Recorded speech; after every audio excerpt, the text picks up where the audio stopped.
이제 호세아 마지막 설교가 되겠습니다. 세 차례에 거쳐서 호세아서를 보고 있습니다.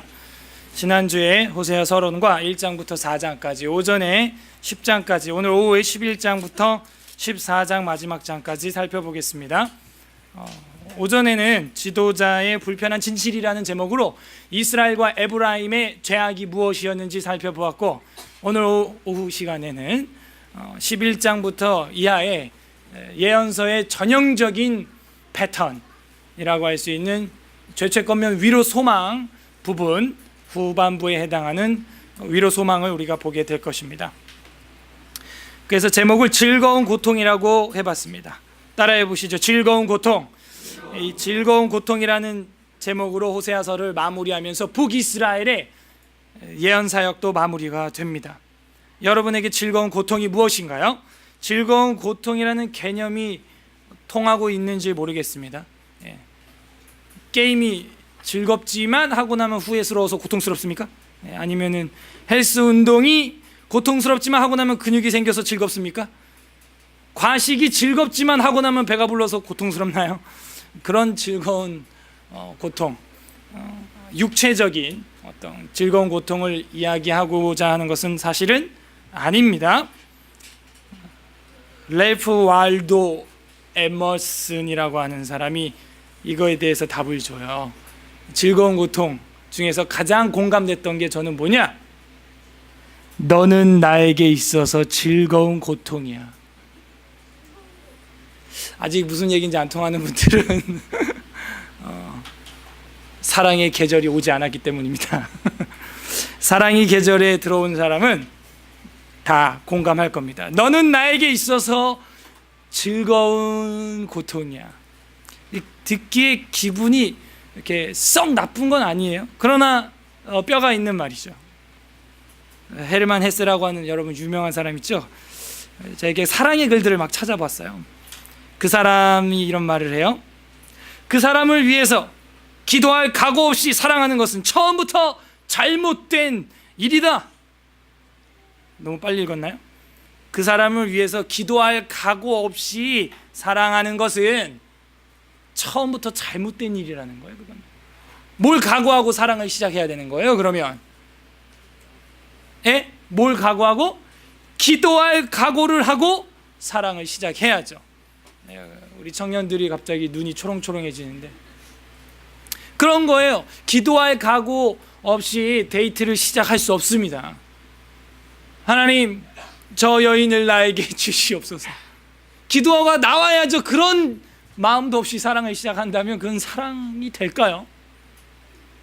여자들은 하나님, 내가 저 남자 눈에 세상에서 가장 아름답게 보이게 해주세요. 남자는 가장 멋있게 보이게 해주세요. 그런 기도를 하지 않아요? 근데 그거보다 나를 위해서보다도 상대편을 위하여, 그녀와 그 일을 위하여 기도할 각오를, 함께 희노애락을 이겨나갈 각오를 해야 한다는 거예요. 저도 기도 많이 했습니다. 요즘 뜸해진 것 같아요. 연애할 때만큼 기도가 더, 연애할 때 기도가 제일 많아야 돼요. 한마디로. 그때도 기도를 많이 안 한다 그러면 소망 없는 커플. 사실은 저는 에스라우스 한번 다녀오고 난리가 난 거예요. 저희 장모님이 교회 안 다니실 때고 반대할 때인데 저랑 결혼하는 걸 반대하실 때라서 저희 집사람 침대 커버를 다 벗겨놨어. 그리고 이제 캐리어에다 패키지로 해서 문 밖에다가 탁 그대로 가시면 되겠습니다, 손님. 이렇게 눈물로 제가 막 기도를 했던, 그 당시 그 행당동이니까 그 무학여고 앞에 무학교회라고 통합축교회로서는 좀 큰 교회가 하나 있었는데 거기 갔는데 그 본당이 되게 큰데 원래 안 열려 있는데 오르겐 반주자가 연주하느라고 하나를 열어놓은 거예요, 문을. 그래갖고 들어가가지고 거기서 막 거의 한 30분에서 1시간을 그냥 뭐 어떻게 기도했는지도 모를 정도로 눈물 콧물이 범벅이 돼가지고 기도를 했답니다. 저희 집사람을 위해서와 그 어머니를 위해서. 그때는 뭐 장모님이 아니니까 눈물 콧물로. 그 에스라우스 갔다 오고 4박 5일 동안 어디 갔다 왔냐 이거죠. 그런 핍박이 아닌 핍박이 또 있었어요.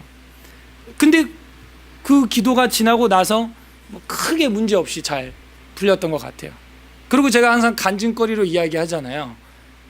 이거 오전에도 했지만 이거 쉐마, 이거 팔찌에 대한 간증이 그 교회랑 엮여 있는데, 그 교회에서 몰라, 난 그 교회를 몰라요 저는. 근데 이제 주문이 들어왔어요. 팔찌 주문이 들어왔는데 팔찌가 그 당시 다 나가고 재고가 한 60개 있었나 80개 있었나 그래요.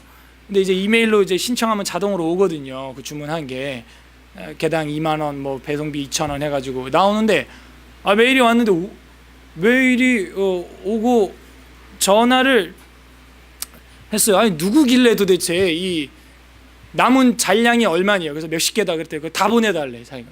교회 학교에서 교본 캠프 때 우리 아이들 주일학교 학생들에게 선물로 해주려고 한다는 거예요. 아우 그러냐고, 참 멋진 교회라고. 저는 물건 팔리니까 이제 그런 말 해야죠. 그래서 참 멋진 교회라고 다 보내드리겠다고 했는데, 그 어디냐고, 무학교회라고 다 그러는 거예요. 그게 저는 그 소름이 쫙 돋았었어요. 제가 그렇게 눈물로 기도했던 그 교회예요. 예, 거기가. 근데 그 서울에 교회가 얼마나 많아요. 서울 하늘에 십자가가. 근데 어떻게 그냥 막 너무 마음이 다급해서 어디라도 들어가서 기도해야지 하고 들어간 그 교회였는데, 전혀 저랑 일면식도 없는 그 교회에서 그런 팔찌 주문이 온 거예요. 그래서 제가 혼자 스스로 그냥 깨닫는 교훈은, 마음을 다하고 뜻을 다하고 힘을 다해 어쨌든 하나님 사랑하는 일 하자. 하나님 보신다. 이제 이런 거를 깨달았죠. 하나님의 즐거운 고통은 바로 오늘 본문에 나와 있는 것처럼 이스라엘이었어요. 그걸 우리가 이제 오늘 읽으면 되는 거예요. 그래서 호세아서는 사랑의 하나님, 자비의 하나님의 그 말씀들을 써나가면서 그 구절과 동시에 심판에 대한 구절을 이 11장 안에 막 복잡하게 막 썼다가 또 사랑 이야기 썼다가 심판 이야기 썼다가 사랑 이야기 썼다가 심판 이야기 썼다가 교차로 쓰고 있습니다. 그것은 지난주에도 제가 설명한 것처럼 하나님께 이스라엘은 즐거운 고통이기 때문이죠. 즉 그를 대할 때는 즐거운 사랑이 샘솟는데, 그 하는 짓을 볼 때는 오전에 본 것처럼 음행과 교만함과 죄악으로 말미암아 고통스러운 것이죠. 그렇다고 버리자니 아깝고 사용하자니 쓸 수 없는 뒤집지 않은 전병과 같았던 것입니다. 이게 하나님의 심정이고, 그 하나님의 심정이 고스란히 이 복잡한 11장의 구조에 드러나고 있어요. 많은 학자들은 이걸 모르니까 편집했다. 성경은 소설이다. 그냥 막 술 먹고 쓴 것처럼 이래 썼다 저래 썼다 마음대로 썼다. 그래서 구약 선지서 중에서 소선지서라고 하는 얇은 선지서들 중에서 구조상에서 가장 애먹는 게 이 호세아서입니다. 학자들도 도대체 이게 무슨 내용이냐는데, 저는 물론 저도 책을 보면서 도움을 얻은 건데요, 그 말에 동감을 하는 거예요. 사랑의 즐거운 고통을, 복잡한 감정을 느끼고 계시는 하나님의 마음, 그것을 안다면 이 복잡한 구조를 이해할 수 있고 깨닫게 된다 하는 것이죠. 그런 안목을 가지고 하나님께 즐거운 고통이란 바로 이스라엘이다 하는 거죠. 너는 내게 있어 즐거운 고통이야 라고 말했던 어떠한 사람의 이야기처럼 말이죠. 그래서 제목을 그렇게 정해 본 겁니다. 즐거운 고통. 11장부터 이제 14장을 우리가 봐나가겠습니다. 11장은 하나님의 역시 그 사랑의 즐거움이 나오는데요, 그것만 나오지는 않아요. 교차로 나옵니다. 11장 1절, 이스라엘이 어렸을 때 내가 사랑하여 내 아들을 애굽에서 불러냈거늘. 1차 애굽에서 불러냈다라고 하는 것은 뭘 보여주고 있는 거냐면 출애굽 사건을 보여주고 있는 것이죠. 그리고 2차, 이게 예언적 다중 성취에 의하면 나중에 누가 애굽에서 나오느냐, 물론 우리도 영적으로 애굽, 어둠, 죄악 그런 데서 탈출하게 되죠, 여러분이요. 그런데 우리도 탈출을 하지만 2차 누가 먼저 하시냐면 예수 그리스도예요. 이거는 마태복음 2장 15절에 보면은 정확히 인용이 되어 있습니다. 오늘 마지막 구절로 읽어보겠고요, 나중에 볼게요. 3차 우리죠. 우리가 죄와 사망의 권세 애굽에 있었다가 어떻게 돼요? 탈출하게 되는 거예요. 역시 그런 말씀도 베드로전서 2장 9절에 나와 있죠. 너희는 왕같은 제사장이요 하면서 이렇게 한 이유는 그 기이한 빛을 전하게 하려 하심이라 나오고 있습니다. 그래서 일단 여기서는 1차 이스라엘을 향하여서 말하고 있는 겁니다. 2절, 선지자들이 그들을 부를수록 그들은 점점 멀리하고 바알들에게 제사하며 아루새긴 우상 앞에 분향하였느니라. 선지자들이 사랑의 날개로 부르고 있는데 오히려 더 멀리 도망갔다. 속이 타겠죠. 고통이에요. 3절, 그러나 내가 에브라임에게 걸음을 가르치고 내 팔로 안았음에도 즐거움이죠. 이때는 아이를 키우는 즐거움이 뭐예요? 처음 걸음마 뗐을 때, 첫째 아이가 처음 걸음마 뗐을 때 그 기분을 여러분 다 아실 겁니다. 물론 무덤덤하게 보신 분도 계시겠지만 저는 개인적으로는 그러지 않았어요. 늦게 걸었기 때문입니다. 1년 돌이 지나고도 한 5개월, 6개월 뒤에 걸었어요. 그래서 처음에는 안진뱅인 줄 알았습니다. 근데 여러분 1년 6개월 동안 제가 앉아있다가 만약 걸었다고 여러분 생각해봐. 기적이죠. 여러분이 1년 6개월 동안 못 걷다가 1년 6개월 뒤에 걸었다고 생각해봐요. 기적이죠. 그런 느낌이 오더라고요. 쟤는 원래 기어다니는 애인 줄 알았는데 어느 순간부터 빠빠 하면서 막 걷는 거예요. 다리 휘청휘청 하면서. 그래서 오 하면서 막 소름이 쫙 돋아가지고 동영상으로까지 찍어놨던 기억이 있어요. 둘째 때는 별로 그렇게 없더라고요. 한번 기적을 봤기 때문에 기적이 상식이 되니까 이 느낌이 크게는 안 왔는데, 어쨌든 여기 보면 그런 표현이 나오는 거예요. 내가 에브라임에게 걸음을 가르쳤고 내 팔로 안아서 길렀다는 거예요. 애기 뭐 완전 코알라죠. 늘 안고 있어요. 24시간 안고 있어요. 계속 안고 있어요. 그럼 얼마나 정이 들겠어요, 그게. 그죠? 안았음에도 그런데 내가 그들을 고치는 줄을 그들이 알지 못하였도다. 내가 고쳐주는 사람인데, 응? 내가 돌봐주는 사람인데 그들은 알지 못하고 내 품에서 배은망덕하고 떠나갔다는 것이죠. 4절, 내가 사람의 줄 곧 사랑의 줄로, 이게 번역상에 이제 또 여러 가지 번역이 가능한 것인데요. 사람의 줄 곧 사랑의 줄 이렇게 해놓으니까 우리가 헷갈려요. 그냥 그렇게 봐도 됩니다. 사람의 줄 해놓고 사람이 쓰는 줄 있죠. 사람이 쓰는 줄이 있는데 그 줄은 뭐냐? 짐승들을 이렇게 묶는 그런 줄입니다. 그런 줄, 그걸 뭐라 그래요? 곧 무슨 줄? 사랑의 줄이라는 거예요. 마치 짐승들을 이렇게 묶듯이 내가 너희를 내 사랑으로 꽉 묶어버렸다는 거예요. 그 정도로 주께서 우리를 사랑했다는 거예요. 그렇게 볼 수도 있고, 이 사람의 줄이라고 하는 것을 인정으로, 사람의 어떤 그 정으로 번역을 해서 인정의 줄, 뭐 이렇게 표현을 한 성경도 있습니다. 다른 번역에. 근데 그냥 사람의 줄로 봐도 돼요. 그 정도로 우리를 사랑의 줄로 묶었다는 거예요. 사랑의 줄로 그들을 이끌었고 그들에게 대하여 그 목에서 멍에를 벗기는 자같이 되었으며 그들 앞에 먹을 것을 두었노라 하는 거죠. 5절, 그들은 애굽 땅으로 돌아가지 못하겠거늘 내게 돌아오기를 싫어하니 아수르 사람이 그 임금이 될 것이라. 애굽으로 다시 돌아가겠다는 거예요, 옛날로. 근데 그거를 이제 하나님께로 돌아오기를 싫어하니까 애굽으로 다시는 못 가겠고, 마음은 가고 싶은데 못 가겠고, 하나님께는 가기 싫고, 그러니까 누구를 임금으로 삼느냐? 아수르 사람이 이제 임금이 된다는 것이죠. 그래서 BC 721년에 아수르에게 포위당하고 BC 722년에 오전에 봤던 살만에게 망하게 되죠. 그래서 아수르 코드가 계속 나오고 있죠. 아수르 의지하다 결국 아수르에게 망하는, 도사구팽 되는 것이죠. 6절, 칼이 그들의 성읍들을 치며 빗장을 깨뜨려 없이 하리니 이는 그들의 계책으로 말미암음이니라. 계책, 그들의 그 계획들. 그래서 칼들이 그들의 성읍을 치고 빗장을 깨뜨려 없이 해버리겠다는 것이죠. 그 계책이 워낙 악하니까 늘 하는 게.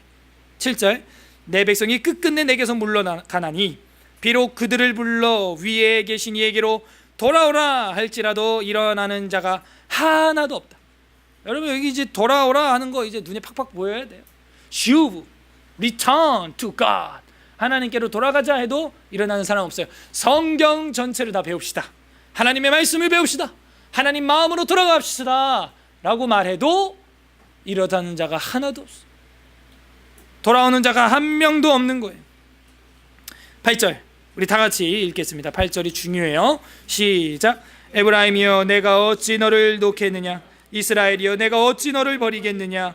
내가 어찌 너를 아드마같이 놓겠느냐? 어찌 너를 스보임같이 두겠느냐? 내 마음이 내 속에서 돌이키어 나의 긍휼이 온전히 불붙듯 하도다. 위에는 뭐 끝끝내 돌아오지 않는구나, 뭐 다 뭐 어떻게 하겠다, 에? 너희 계책으로 말미암아 뭐 성읍을 치고 빗장을 깨트려 없이 할 것이다, 뭐 이렇게 말하다가 또 갑자기 8절에는 뭐라 그래요? 에브라임이여 내가 어찌 너를 놓겠느냐. 꼭 마치 조울증 환자 같죠. 그러니까 이게요, 사랑의 고통을 해보신 분은 공감을 할까. 우리는 사랑의 이미지고 사랑의 본체이신 주께서 지금 그렇게 빗장을 꺾고 내가 성읍을 쳐버릴 것이다 이렇게 했다가도 한쪽 마음에는 에브라임이여 그렇게 잘되고 잘됐던, 두 배나 과실이 충만했던, 그야말로 장자와 같이 내가 사랑했던 에브라임이여 내가 어찌 너를 놓겠냐. 또 그러는 거야. 이스라엘이여 내가 어찌 너를 버리겠냐. 내가 어찌 너를 아드마같이 놓겠느냐. 아드마하고 스보임이 이게 두 개가 나왔는데 소돔과 고모라와 함께 멸망당한 사해 인근의 도시라는 거예요. 그래서 그렇게 이방 나라 멸하듯이 어찌 내가 너희를 두겠느냐. 내 마음이 내 속에서 돌이키어 나의 긍휼이 온전히 불붙듯 하도다. 그러니까는 어떻게 해서든 다시 살아보려고 하는, 바람난 아내와 다시 살아보려고 하는 어떠한 그 남편의 마음, 그런 애절함이 지금 하나님 아버지의 마음으로 다가와야 하는 거예요. 즐거운 고통이죠. 정말 너는 나에게 있어서 정말 즐거운 고통이다. 진짜 어떻게 해야 되냐 하는 그 아버지의 연민과 사랑이 여기 담겨있는 구절이 8절이에요 이런 구절 읽을 때 정말 아이고 하나님 사랑 정말 숭고한 사랑이구나, 이런 생각을 하게 되죠. 다시 불붙는다는 거예요. 9절 계속 그런 이야기입니다. 내가 나의 맹렬한 진노를 나타내지 아니하며 내가 다시는 에브라임을 멸하지 아니하리니 이는 내가 하나님이요 사람이 아님이라. 네 가운데 있는 거룩한 이니 진노함으로 내게 임하지 아니하리라.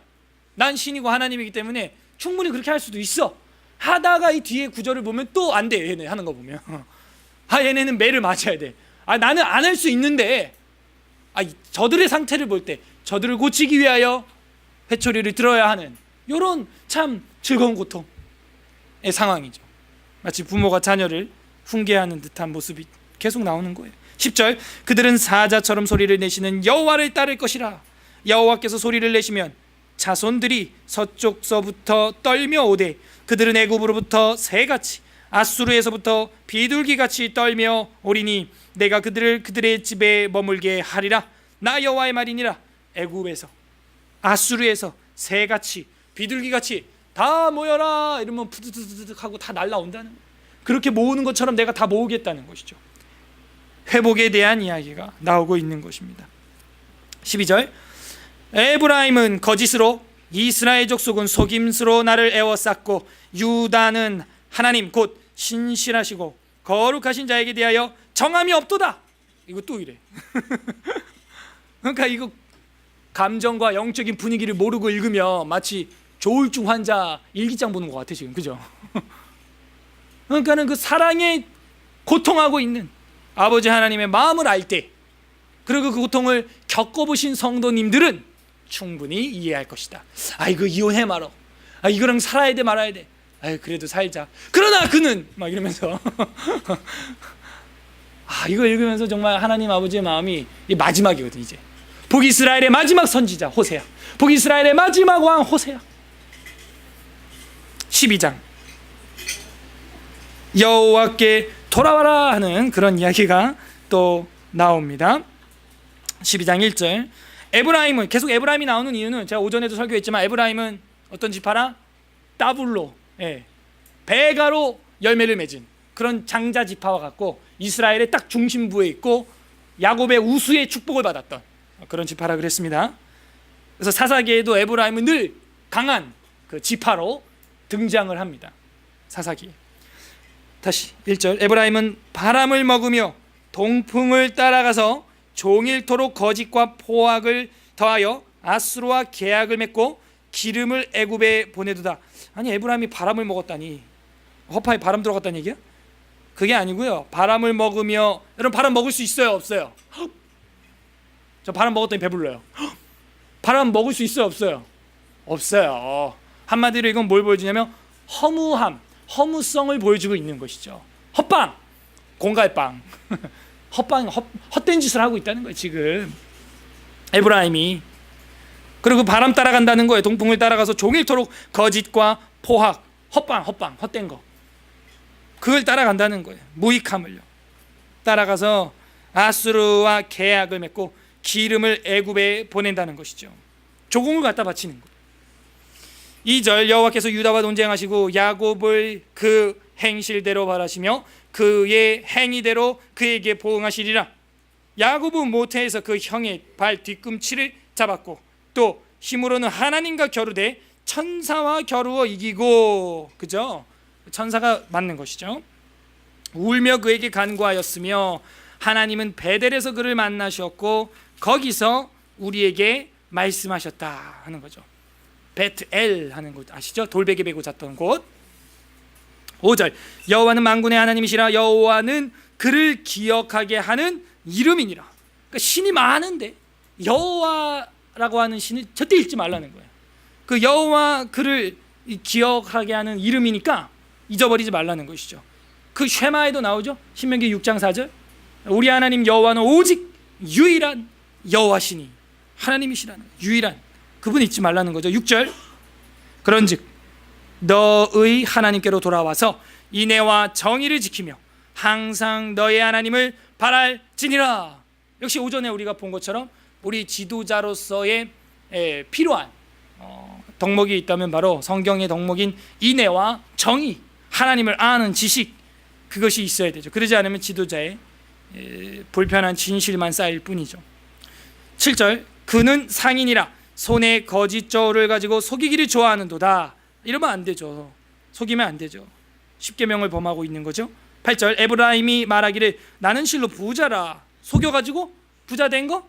그게 무슨 의미가 있는데? 내가 재물을 얻었는데 내가 수고한 모든 것 중에서 죄라 할 만한 불의를 내게서 찾아낼 자 없으리라 하거니와 네가 애굽 땅에 있을 때부터 나는 내 하나님 여호와니라. 내가 다 보고 있어, 이 얘기죠. 내가 너로 다시 장막에 거주하게 하기를 명절날에 하던 것 같게 하리라. 내가 여러 선지자에게 말하였고 이상을 많이 보였으며 선지자들을 통하여 비유를 베풀었노라. 알아들을 만하게 다 말했다 이거예요, 선지자 통해서.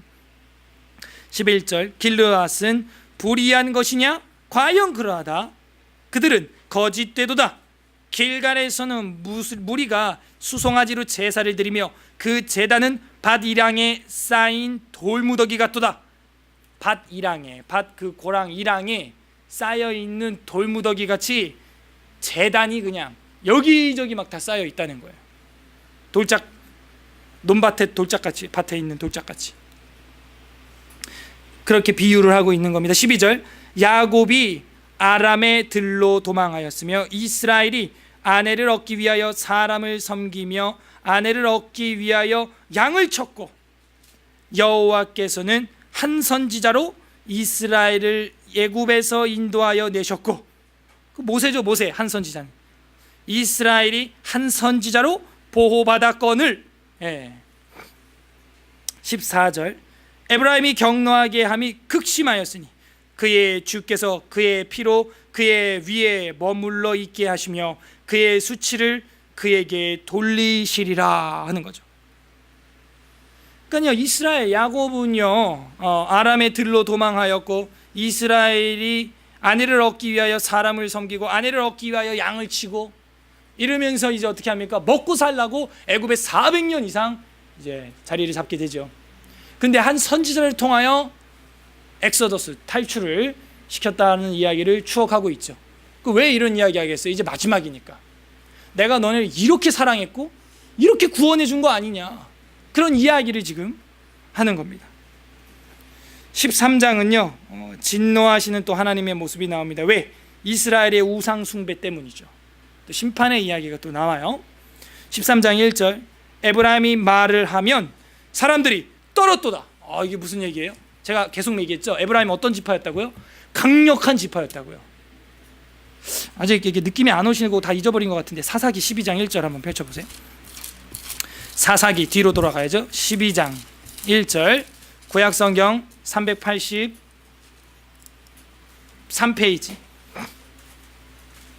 383 구약 383페이지 12장 1절입니다. 다 같이 한번 읽어보겠습니다. 사사기 12장 1절 시작. 에브라임 사람들이 모여 북쪽으로 가서 입다에게 이르되 네가 암몬 자손과 싸우려 건너갈 때 어찌하여 우리를 불러 너와 함께 가게 하지 아니하였느냐. 우리가 반드시 너와 내 집을 불사르리라. 입다를 협박할 만큼 강력한 지파가 에브라임 지파였다고요. 여호수아를 나오게 한, 여호수아를 태어나게 한 지파 에브라임 지파라고요. 더 보겠습니다. 껑충 뛰어넘어가서 오전부터 계속 얘기했던 19장 한번 보시죠.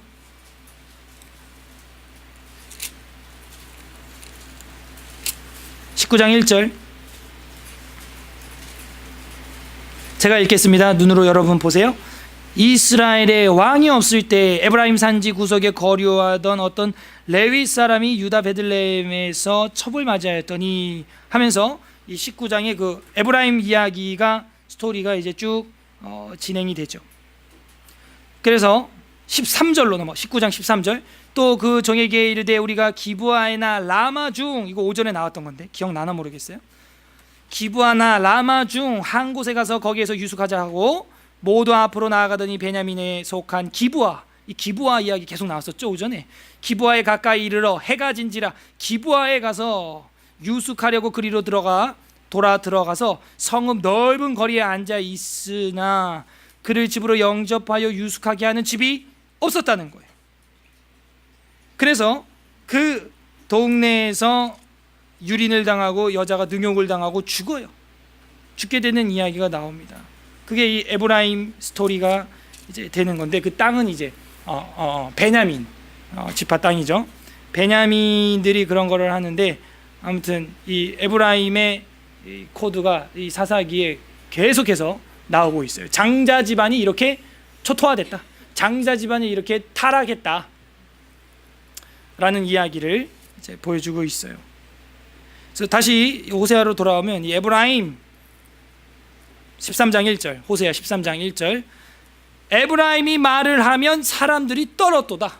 그 정도로 이 에브라임은 강력한 지파였다. 입다를 협박할 만큼 그런 걸 우리가 눈으로 확인했습니다. 떨었도다. 그가 이스라엘 중에서 자기를 높이더니 바알로 말미암아 범죄함으로 망하였거늘.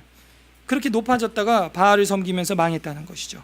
이제도 그들은 더욱 범죄하여 그 은으로 자기를 위하여 우상을 부어 만들되 자기의 정교함을 따라 우상을 만들었으며 자기에게 있는 그 기술, 힘 이런 걸 활용해서 결국은 하나님을 섬긴 것이 아니라 우상을 정교하게 만들었다는 거죠. 그것은 다 은장색이 만든 것이거늘 그들은 그것에 대하여 말하기를 제사를 드리는 자는 송아지와 입을 맞출 것이라 하도다.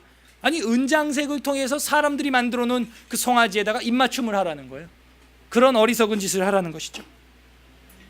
3절 이러므로 그들은 아침 구름 같으며 그들은 누구냐? 에브라임이죠. 쉬 사라지는 이슬 같으며 타작마당에서 광풍에 날리는 쭉정이 같으며 굴뚝에서 나아가는 연기같이 헐헐헐 없어진다는 것이죠. 에브라임이. 4절 그러나 애굽 땅에 있을 때부터 나는 내 하나님 여호와라. 나밖에 내가 다른 신을 알지 말 것이라. 나 외에는 누가 없어요? 구원자가 없느니라. 내가 너희를 가장 사랑해주고 사랑의 줄로 사랑으로 너희를 돌보고 있는데 너희는 왜 나를 떠나냐 이거예요. 나 말고는 구원자가 없다 하는 것이죠. 이 구원자도요 이게 사사기 코드예요 사실은. 그죠?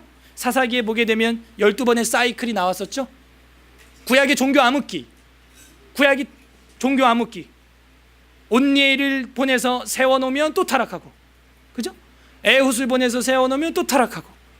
그러니까 온니엘, 에훗, 삼갈, 입산, 입다, 엘론 뭐 이런 사람들, 삼손, 드보라 이런 사람들, 기드온 이런 사람들을 누구라고 표현하고 있어요? 사사기에서는 구원자라고 표현하고 있어요. 구원자.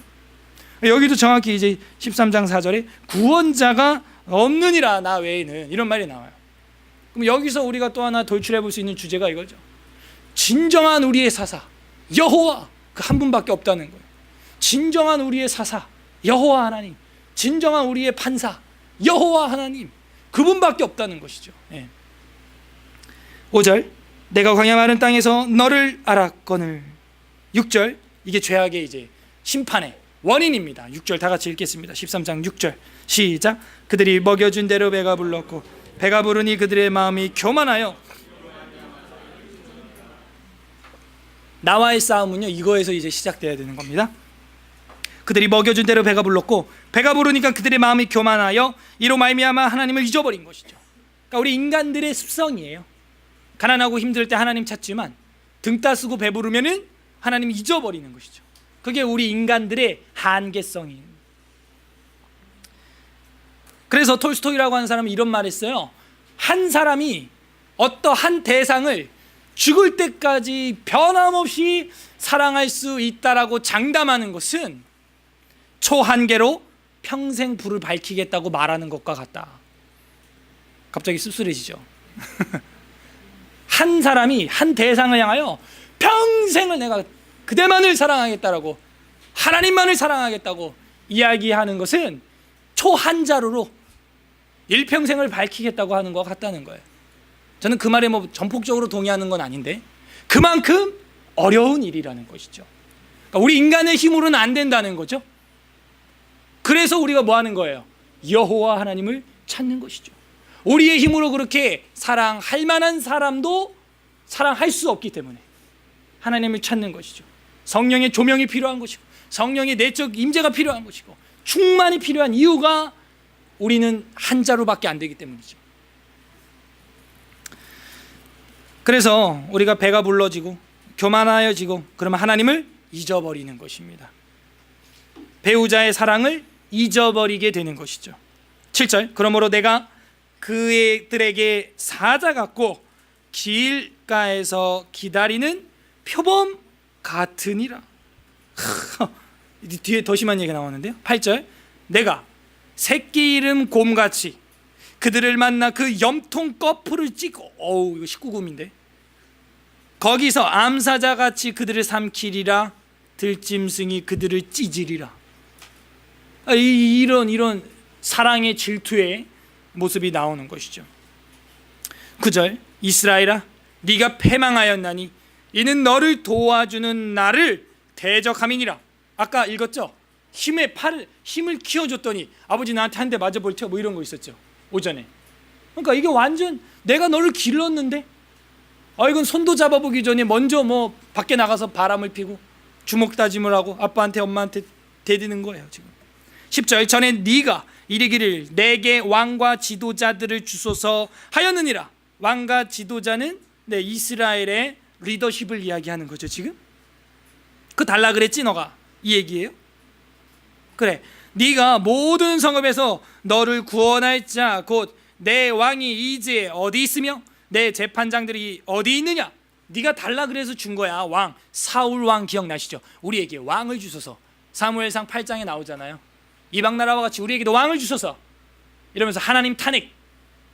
사무엘이 어째 너희가 왕을 구하느냐, 너희에게 왕이 없느냐. 하나님 뭐라 그래요? 사무엘한테 이스라엘이 너를 싫어함이 아니요 나를 미워함이니 왕을 세워줘라. 저 행구 뒤에 기스의 아들 사울이 있느니라. 그래서 그 왕을 줬어요. 근데 이제 뭐라 그러는 거예요? 그들이 어디 있느냐라고 말하는 거죠. 11절 다 같이 읽겠습니다. 11절 시작. 내가 분노함으로 네게 왕을 주고 진노함으로 패하였노라. 그러니까 하나님의 그 속마음이요 이제 드러난 거예요. 사울 왕을 세워줄 때 하나님 마음은 뭐였다는 거예요? 분노함으로 내게 왕을 줬지. 하도 달라 그래가지고. 그래서 우리가 메추라기 고기 이야기했을 때도 했지만요, 민수기 11장에서 하나님이 기도 응답해주고도 기분 나쁜 기도가 있다 없다? 있다 그러잖아요. 하나님이 기도 응답해주고도 기분 나쁜 기도가 있다는 거예요. 들어줬어. 왕단에서 왕을 줬지만 그때 감정은 여기밖에 표현이 안 돼 있어요. 지금 사무엘서에는 표현 안 돼 있어요. 그러니까 우리가 구약을 다 봐야 되는 거예요. 하나님 마음을 속내를 알라면. 그때 왕 달라 그럴 때 참 내가 마음이 씁쓸했다. 나 왕에서 내려가라 이거지. 분노함으로 내게 왕을 주었고 진노함으로 그 왕을 패하였대요. 그 사울 왕이 어떻게 죽었어요? 사무엘상 마지막 장에서 비참하게 화살 한 방 맞고 자살해서 죽었죠. 진노함으로 폐위당한 것입니다. 그것이. 그러니까 우리도 하나님 앞에 기도할 때 어떻게 해야 돼요? 떼쓰면 안 돼요. 그래서 이런 얘기가 있죠. 하나님 화나면 여러분 기도 한 대로 다 응답한다고 그냥. 그러면 어떻게 되겠어요, 세상이? 남녀 간에도 서로 떼쓰는 거 예의가 아니죠. 아내와 남편 간에도 떼쓰는 거, 자식과 부모 관계 속에서도 아빠 엄마 이거 해줘. 아빠 엄마 화나면 너네 해달라는 대로 다 해주는 수가 있어. 될 대로 되라 이거죠. 먹을 것도 지 먹어놓고서 또 나 더 줘, 더 줘. 아, 나 먹어라, 먹어 하고 응답은 오지만 기분은 안 좋아. 그래서 우리가 하나님의 성품을 이렇게 보면서 배워나가야 돼요. 분노함으로 왕을 주고 진노함으로 패했다는 것입니다. 12절, 에브라임의 불의가 봉함되었고 그 죄가 저장되었습니다. 네. 저장되었습니다 라고 나와요. 13절, 해산하는 여인의 어려움이 그에게 임하리라. 그는 지혜 없는 자식이로다. 해산할 때가 되어도 그가 나오지 못하느니라. 죽는 거죠 그러면. 14절, 내가 그들을 수올의 권세에서 속량하며, 수올은 사망, 죽음이 머무르는 곳이죠. 죽으면 가는 곳이죠. 그렇게 구약 성경은 표현하고 있어요. 사망에서 구속하리니 사망아 내 재앙이 어디 있느냐, 스올아 멸망이 내 멸망이 어디 있느냐, 네 유침이 내 눈앞에 숨으리라. 그래서 이 14장과 비슷한 뉘앙스가 바울 서신에 보게 되면 고린도전서 15장 15절에 이제 나오거든요. 그리스도로 말미암아 사망아 내 쏘는 것이 어디 있느냐 뭐 하면서 뭐 그런 게 있거든요. 그래서 하나님께서 그들에게 진노하시고 나서 그것들을 속량하시겠다 하는 겁니다. 15절, 그가 비록 형제 중에 결실하나 동풍이 오리니 곧 광야에서 일어나는 여호와의 바람이라. 그는 그의 근원이 마르며 그의 샘이 마르고 그 쌓아둔 바 모든 보배의 그릇이 약탈되리라. 16절, 사마리아가 그들의 하나님을 배반하였으므로, 사마리아는 이제 북이스라엘의 도시 수도죠. 형벌을 당하여 칼에 엎드러질 것이요 그 어린아이는 부서뜨려지며 아이벤 여인은 배가 갈라지리라. 결국 그 아수르에 의해서 이렇게 처참하게 최후를 맞이하게 된다는 것이죠. 마지막 장입니다. 14장. 이스라엘아, 이제 회복을 시키시기를 원하시는 하나님의 마음이 또 나와요. 자꾸 이게 교차가 일어납니다. 맞아야지, 저것들 혼나야지. 아유, 그래도 저 불쌍한 거, 나 아니면 누가 결혼해 줄까. 여러분 보통 그런 마음으로 결혼해 주셨죠? 그랬을 거예요. 저희 집사람도 저한테 그랬을 거고. 예. 아유, 참 저 사람 내가 시집 가줘야지, 저 불쌍한 사람. 저도 그랬답니다.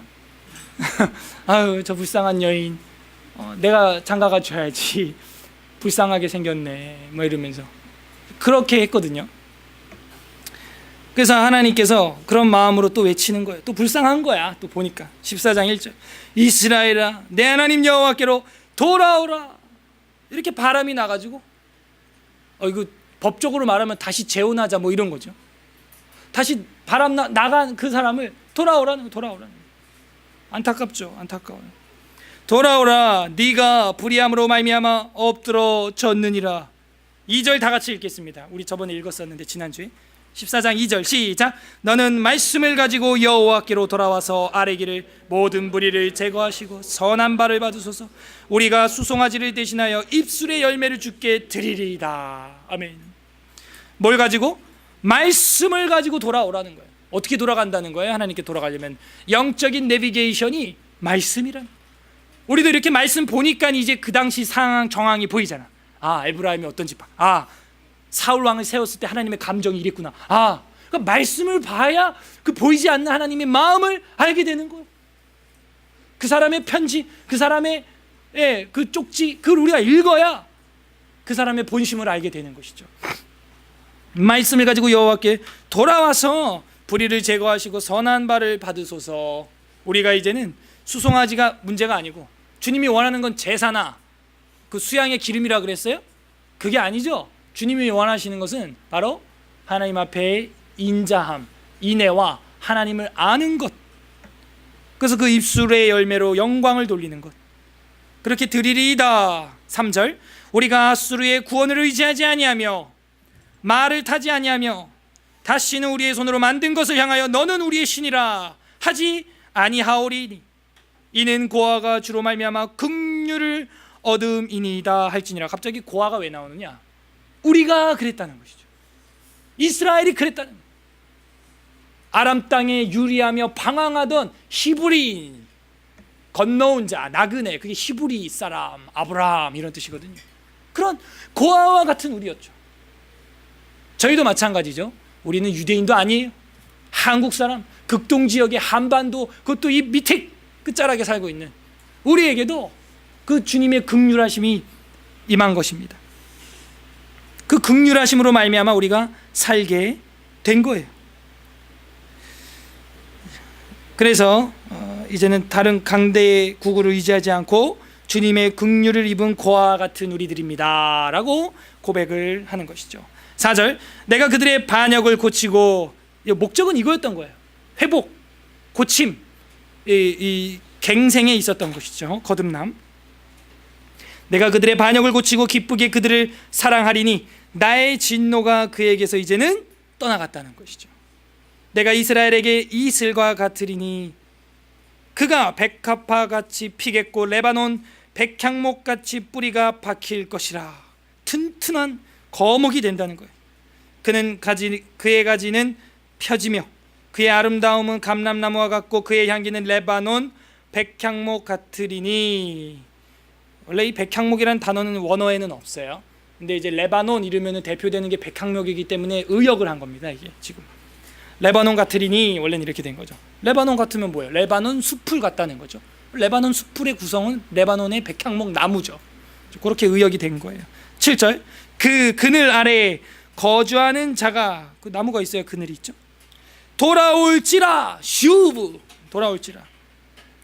그들은 곡식같이 풍성할 것이며 포도나무같이 꽃이 필 것이며 그 향기는 레바논의 포도주같이 되리라. 에브라임의 말이 내가 다시 우상과 무슨 상관이 있으리요 할지라. 내가 그를 돌아보아 대답하기를 나는 푸른 잣나무 같으니 네가 나로 말미암아 열매를 얻으리라 하리라. 예수님도 이제 포도나무요 이제 이런 비유를 하시지 않습니까? 결국 나로 말미암아 영양분을 공급받아서 너희가 열매 맺고 살게 될 것이다 하는 것이죠. 우리 마지막 절 다 같이 읽겠습니다. 9절 시작. 누가 지혜가 있어 이런 일을 깨달으며 누가 총명이 있어 이런 일을 알겠느냐. 여호와의 도는 정직하니 의인은 그 길로 다니거니와 그러나 죄인은 그 길에 걸려 넘어지리라. 똑같은 건데, 똑같은 길인데 어떤 사람에게는 걸어다니는 길이 되고 어떤 사람에게는 걸려 넘어지는 길이 된다는 거예요. 그래서 안타까움이 지금 마지막에 나오는 거죠. 9절에 뭐라고요? 누가 지혜가 있어서 이런 일을 다 알겠냐. 누가 총명이 있어서 이런 하나님의 마음을 회복시키고자 하는 이 하나님 아버지의 마음, 이 즐거운 고통 속에 있는 하나님의 마음을 누가 알겠냐. 여호와의 도는 정직한데 누가 알겠냐. 누가 알겠어요? 누가? 14장 서두에서 얘기해 줬잖아. 누가 알겠어요? 말씀을 가지고 여호와께로 돌아오는 자, 그 사람들은 알고 그 말씀 진리를 떠난 자들은 알지 못하게 완전히 감춰 있다는 거예요. 누가 알겠냐. 완전한 비밀이라는 거예요. 완전한 비밀. 그래서 똑같은 말씀인데 누구에게는 살리는 것이 되고 누구에게는 심판의 거리가 된다는 거예요. 심판거리. 그러면서 호세아서가 끝납니다. 이제 우리가 호세아서를 정리를 해야겠죠. 호세아는 끝까지 외치는 거예요. 여호와 더하기 호세아가 여호수아라 그랬죠. 그래서 호세아 그러면 무슨 뜻이라고요? 구속, 구원. 여호와께서 구원하신다, 구원하신다. 이거를 계속해서 외치고 있는 것입니다. 그리고 이 구약 성경은 신약으로 와서 완벽한 유비가 있는데 그것은 바로 복음서에 나타난 우리의 호세아, 우리를 진실로 회복시켜 주신 호세아. 그분은 말씀이신데 육신이 되어 오신 분이죠. 그분을 가지고만 주께로 우리가 갈 수 있게 되어 있어요. 우리의 진정한 호세아는 바로 예수아가 되는 거예요. 예수아.